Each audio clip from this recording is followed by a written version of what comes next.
Les symptômes de l'anémie. L'anémie est une affection courante caractérisée par une diminution du taux d'hémoglobine dans le sang par rapport à la normale.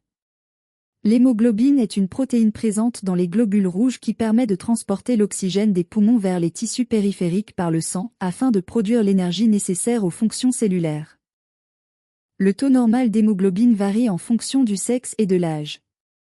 Le diagnostic d'anémie est porté lorsque le taux d'hémoglobine est inférieur à ces valeurs seuil.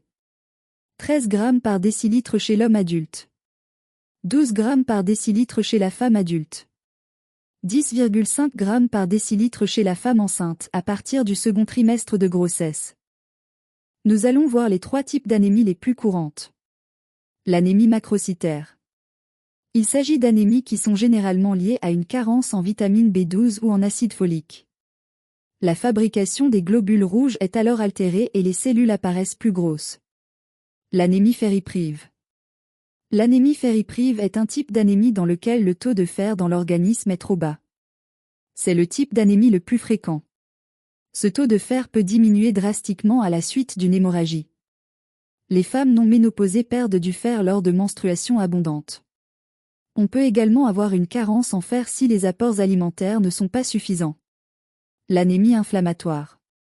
L'anémie inflammatoire est une anémie qui se caractérise par un état d'inflammation chronique menant à une perte de fer. Elle peut se produire à la suite d'une infection ou d'une maladie chronique. Quelle que soit la cause sous-jacente, l'anémie entraîne une réduction de l'oxygénation des organes et tissus. Ce qui se manifeste par les symptômes suivants. Fatigue.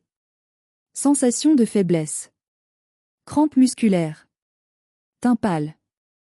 Mains et pieds froids. Accélération du rythme cardiaque. Essoufflement. Et vertige.